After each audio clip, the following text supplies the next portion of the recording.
सप्रेम नमस्कार मित्रांनो, मी महेश आरबावे @एक्सप्लोर विथ ब्रँडमॅन या यूट्यूब चॅनलच्या माध्यमातून महाराष्ट्र गडिंग्लज पासून 9 किलोमीटर अंतरावर असलेल्या ऐनापूर येथील प्राचीन ईश्वर पार्वती मंदिर व जैन मंदिरास भेट देण्यासाठी जात आहोत। तर व्हिडिओच्या शेवटपर्यंत माझ्यासोबत रहा @एक्सप्लोर विथ ब्रँडमॅन। तर मित्रांनो, आता आम्ही ऐनापूर फाट्याजवळ आलेलो आहोत। मित्रांनो, आता मी बरोबर ऐनापूर फाट्यासमोरच थांबलेलो आहे। या ठिकाणी मातोश्री फूड कॉर्नर आहे आणि या ठिकाणी आपल्याला चहा, बिर्याणी, आईस्क्रीम वगैरे इतर खाद्यपदार्थ हे सर्व काही या ठिकाणी आपल्याला या फाट्याच्या कोपऱ्यालाच आपल्याला चहा, नाश्ता अशा पद्धतीचे खाद्यपदार्थाची दुकानं आपल्याला या ठिकाणी आढळतात। मित्रांनो, अनिकेत पाटील यांचं हे सुवर्ण टी हाऊस आहे।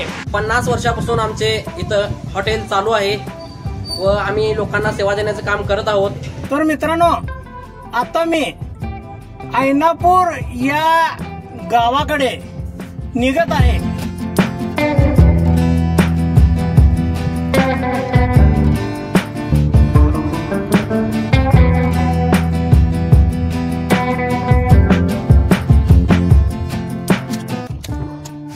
तर मित्रांनो, हा रस्ता सरळ ऐनापूर, सरोळी, निंगुडगे, कव्वाडे आणि हासगोळी या ठिकाणी जातो।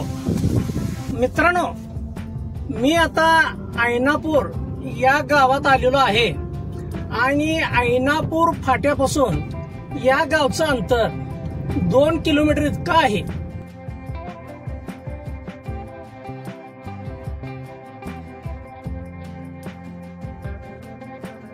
मित्रांनो, हा जो रस्ता आहे हा निंगुडग्याला जाणारा रस्ता आहे।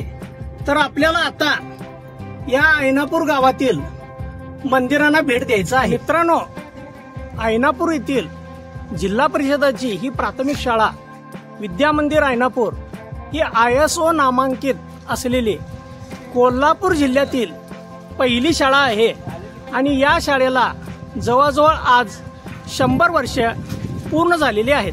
मित्रांनो, आम्ही आता ईश्वर पार्वती मंदिराकडे निघालेलो आहोत। मित्रांनो, आता मी प्राचीन अशा ईश्वर पार्वती मंदिराजवळ आलेलो आहे। हे ईश्वर पार्वती मंदिराचं प्रवेशद्वार आहे।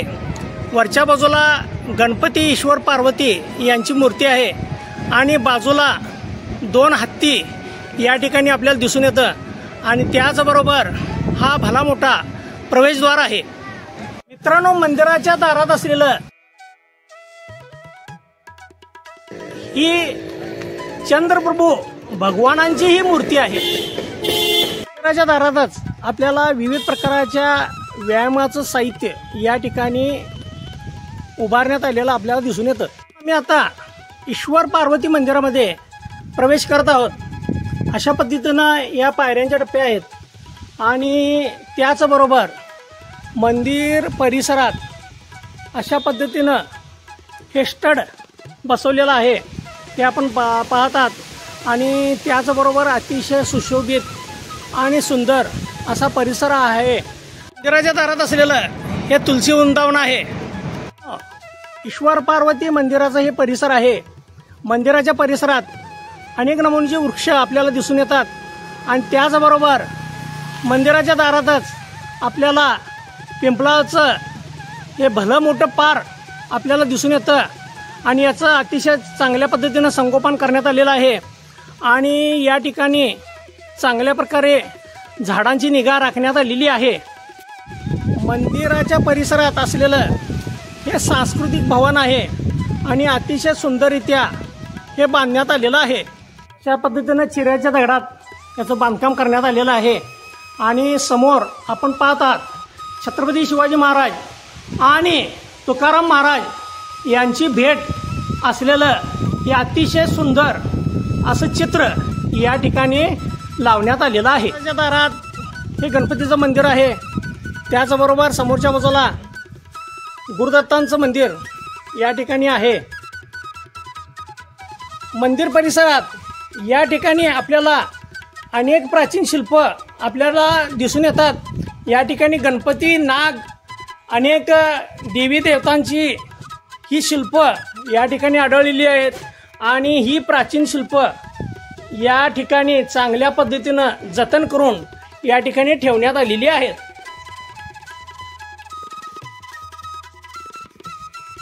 तर मित्रांनो, हे ईश्वर पार्वतीचं मंदिर आहे.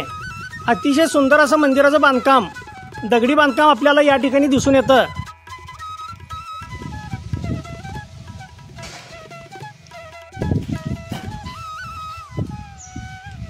आता आम्ही ईश्वर पार्वती मंदिरामध्ये प्रवेश करत आहोत. समोरच्या बाजूला हे अशा पद्धतीचं एक चौकट आहे, प्रवेशद्वार आहे आणि याच्या ललाट बिंबवर आपल्याला शिवलिंग दिसून येतं आणि याला अशा पद्धतीनं चांगल्या पद्धतीचं हे लाकडी दरवाजा कोरीव कामात बसवण्यात आलेलं आपण या ठिकाणी पाहतात.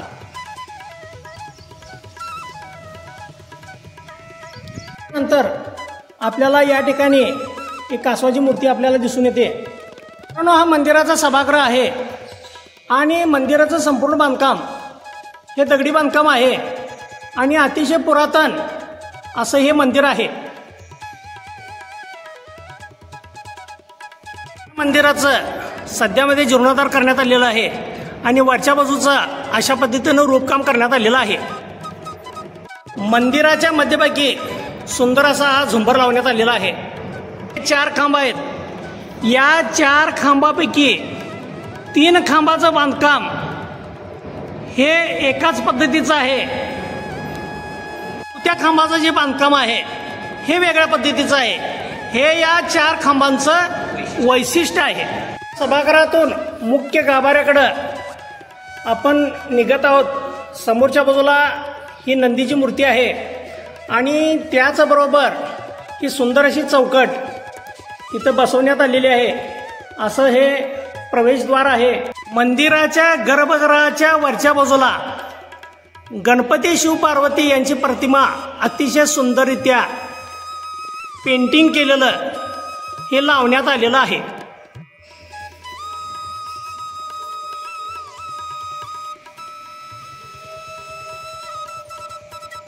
आता मी मंदिराच्या मुख्य गर्भगृहाकडे निघत आहे. तर आपण या ठिकाणी पाहतात गर्भगृहाचा हा प्रवेशद्वार आहे. प्रवेशद्वारात खालच्या बाजूला जय विजय यांची प्रतिमा कोरण्यात आलेली आहे. त्याचबरोबर वरच्या बाजूला नक्षीकाम करण्यात आलेलं आहे आणि या चौकटीवर गणपती आपल्याला कोरण्यात आलेलं दिसून येतं आणि त्याचबरोबर ललाट बिंबवर गणपतीची मूर्ती आपल्याला दिसून येते. या स्थानाला काशीनंतर दक्षिण काशी असं ओळखलं जातं आणि या ठिकाणी आपण पाहतात गणपती शिव आणि पार्वती यांची ही मूर्ती आहे. समोरच्या बाजूला देखील गणपती शिव पार्वती यांची मूर्ती उत्सव मूर्ती या ठिकाणी आहे. त्याचबरोबर या बाजूला शिवलिंग आहे, या बाजूला बसवण्णा आहे आणि त्याचबरोबर ही जी प्रभावळ आहे अतिशय सुंदर नक्षीकाम केलेलं आहे आणि वरच्या बाजूला कीर्तिमुख आपल्याला दिसून येतं आणि हा या गर्भगृहाचा वरच्या बाजूचं नक्षीदार पाकळ्या, फुलांच्या पाकळ्या या ठिकाणी आपल्याला दिसून येतं.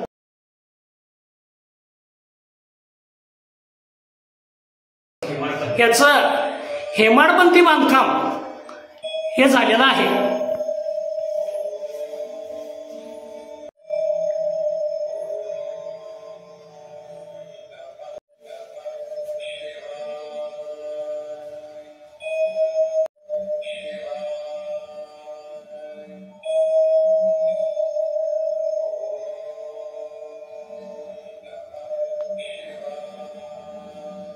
गर्भगृहाच्या उजव्या बाजूला ही एक शिवपार्वतीची अशी मूर्ती आहे. त्याचबरोबर या ठिकाणी महावीरांची मूर्ती, बैठी मूर्ती आपल्याला दिसून येते आणि त्यानंतर या ठिकाणी भैरवनाथाची मूर्ती घोड्यावर स्वार असलेली आपल्याला या ठिकाणी दिसून येतं. गर्भगृहाच्या उजव्या बाजूला या ठिकाणी शिवलिंग आणि त्याचबरोबर आपल्याला या ठिकाणी नागाची प्रतिमा दिसून येते। मित्रांनो, मंदिराच्या डाव्या बाजूला जो चौथरा आहे त्यावर विठ्ठल रुक्मिणीची मूर्ती आहे। त्याचबरोबर एका बाजूला ज्ञानेश्वर माऊलींचं आणि तुकाराम महाराजांची मूर्ती देखील, बैठी मूर्ती आपल्याला दिसून येते। आणि या बाजूला 2 विणा देखील आपल्याला दिसून येतात।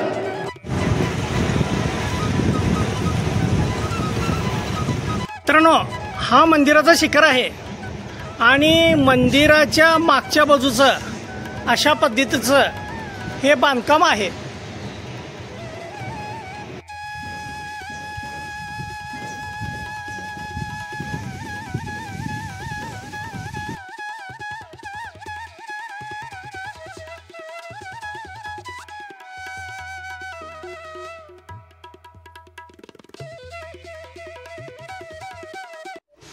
तर मित्रांनो, अशा पद्धतीने आपल्याला ईश्वर पार्वती मंदिराचं दर्शन झालेलं आहे। आणि आता आपण त्या जैन मंदिराकडे गेल्यानंतर त्या ठिकाणीच आपण भेटूया।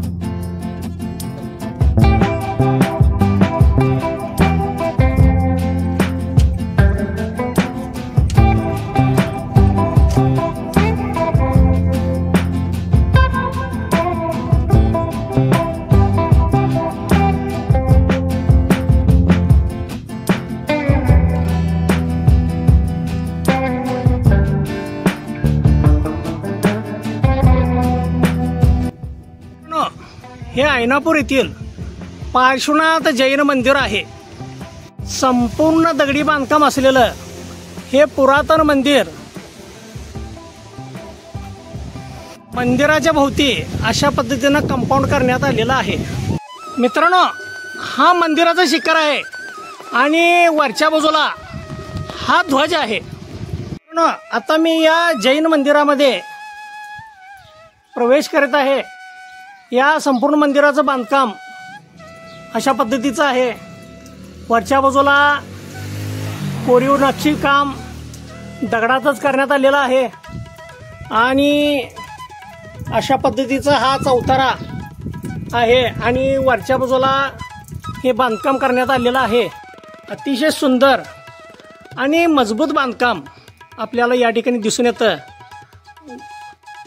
मित्रांनो, अतिशय सुबक आणि सुंदररित्या कोरीवकामात आणि घडीवकामात बांधलेलं हे मानस्तंभ आहे आणि याला एकूण 3 चौतरे आहेत आणि त्यावर हा मानस्तंभ उभा आहे।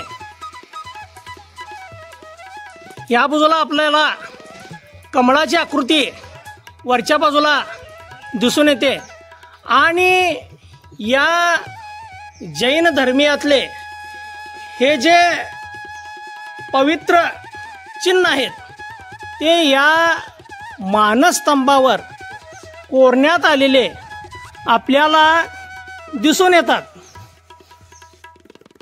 प्रत्येक चिन्हाला एक विशिष्ट अर्थ आहे आणि त्या माध्यमातून हे चिन्ह या मानस्तंभावर कोरण्यात आलेले आहेत। असा हा सुंदर मानस्तंभ सध्यामध्येच याचं बांधकाम 2016 मध्ये झालेलं आहे। मित्रांनो, आता आम्ही या मंदिरात प्रवेश करत आहोत। मंदिराच्या समोरच्या बाजूला ह्या जुन्या दगडी पायऱ्यांचे टप्पे आपल्याला दिसून येतात आणि त्याचबरोबर हे देखील नक्षीदार जे खांब आहेत हे देखील 12व्या शतकातलेच आहेत आणि सध्या स्थितीमध्ये हे सापडलेलं शिल्प जे आहे हे या ठिकाणी ठेवण्यात आलेलं आहे। हा मंदिराचा समोरचा भाग आहे। सभागृहातले हे जे काम आहे हे नक्षीदार आहेत आणि घडीव आहेत। घडीव दगडात हे संपूर्ण आणि नक्षीदार कारागिरातून ह्या खांबांची या ठिकाणी आपल्याला रचना दिसून येते.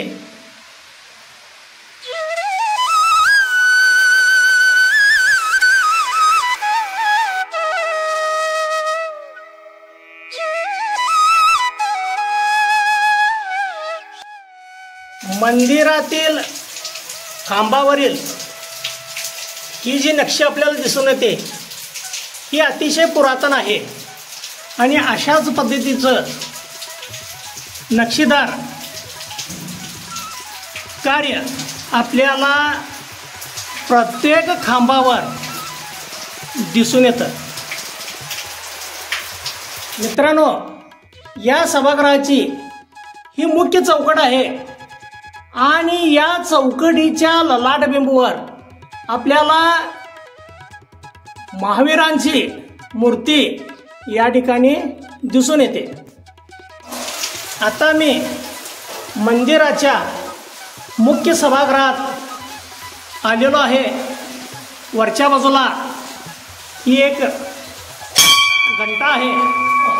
मंदिरातील सभागृहात या पद्धतीचं आपल्याला अर्घ्य चढवण्याचं अष्टकपाठ दिसून येतं. त्या मुख्य सभागृहात आपल्याला अशा पद्धतीचे नक्षीदार खांब आढळतात. अशा पद्धतीनं 4 खांब हे आतल्या बाजूला आहेत आणि हे संपूर्ण दगडी काम हे त्यावेळेला चुन्याचं बांधकाम आणि त्याचबरोबर आतल्या बाजूला दगडांचं एक अडक करून हे उभारण्यात आलेलं आहे. यामध्ये कुठल्याही सिमेंटचं किंवा केमिकलचं वापर करण्यात आलेलं नाही.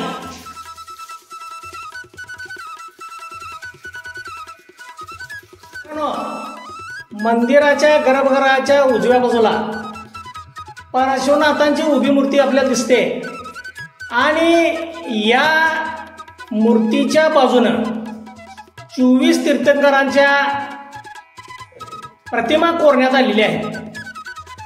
मंदिराच्या गर्भगृहाची मुख्य चौकट ही अशा पद्धतीची आहे. ललाटबिंबूवर महावीरांची मूर्ती, बैठी मूर्ती आपल्याला दिसून येते. मित्रांनो, हे मंदिराचं गर्भगृह आहे. आतल्या बाजूला आपल्याला पार्श्वनाथांची मूर्ती, बैठी मूर्ती दिसते आणि बाजूला यक्ष आणि यक्षिणी आहेत आणि 5 फूट उंचीची ही मूर्ती आहे आणि समोरच्या बाजूला देखील काही मूर्ती आहेत. मित्रांनो, गर्भगृहातील वरच्या बाजूचं बांधकाम हे दगडी बांधकाम आपल्याला या ठिकाणी दिसून येतं आणि हे संपूर्ण बांधकाम हेमाडपंथी बांधकाम आहे. मित्रांनो, या मंदिराचे मुख्य श्रावक संतोष कोरडे हे या मंदिराबद्दल मला माहिती देत आहेत. जय जिनेंद्र. मी संतोष कोरडे, कोल्हापूर जिल्ह्यातील गडिंग्लज तालुक्यातील आयनापूर हे गाव आहे. आयनापूर हे गाव गडिंग्लज पासून 9 किलोमीटर अंतरावरती आहे. आयनापूर येथे आमचे जैन कुटुंबियांचे एकच घर आहे. सध्या स्थितीला विभक्त झाल्यानंतर 2-3 झाले, पण सध्या आमचं एकच कुटुंब आहे.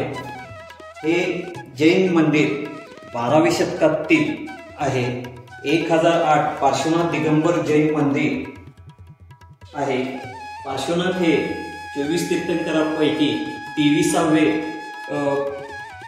तीर्थंकर आहेत. हे मंदिर 12व्या शतकातील 1008 भगवान पार्श्वनाथांची 5 फूट उंचीची पद्मासनातील मूर्ती अतिशय कलाकुसरीने युक्त अशी चांबरधारी सहित सुंदर अशी आहे. या मंदिराची पडझड झाली होती, पण 2016 मध्ये जीर्णोद्धाराचा योग आला आणि 7 मे 2016 ते गुरुवार 12 मे 2016 संपन्न झाला. या कार्यक्रमास परमपूज्य क्रांतीरत्न युवा सम्राट आचार्य श्री 1108 चंद्रप्रभू सागरजी महाराज यांच्या सानिध्यात पंचकल्याण महामहोत्सव साजरा करण्यात आला। संपूर्ण दगडी बांधकाम असलेल्या या मंदिराच्या वरच्या बाजूला आपल्याला विविध नमुन्याच्या ह्या नक्षीकामात कोरण्यात आलेल्या पाकळ्या आपल्याला दिसून येतात आणि हे संपूर्ण बांधकाम दगडी स्वरूपात आहे हे आपण पाहतात।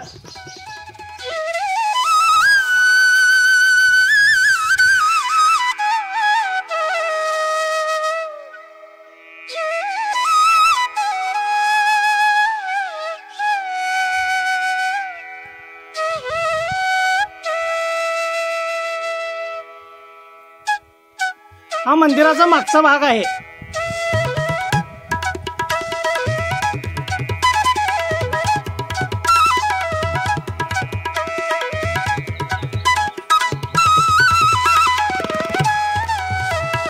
मंदिराच्या मागच्या बाजूला या अशा स्वरूपाचं देवकोष्टक आहे आणि या देवकोष्टकामध्ये जैन धर्मियांचं बोधचिन्ह आपल्याला दिसून येतं।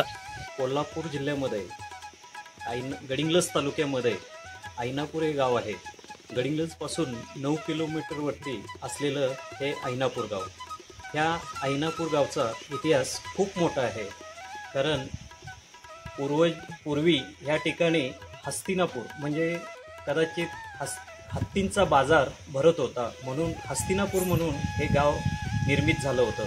कालांतराने त्याचा ऐनापूर म्हणून उदय झाला। या ऐनापूर गावची लोकसंख्या साधारणपणे 3,500-4 हजार आहे। 600 उंबरे आहेत आणि अशा या गावाच्या अगदी कडेने हिरण्यकेशी नदी ही वाहते।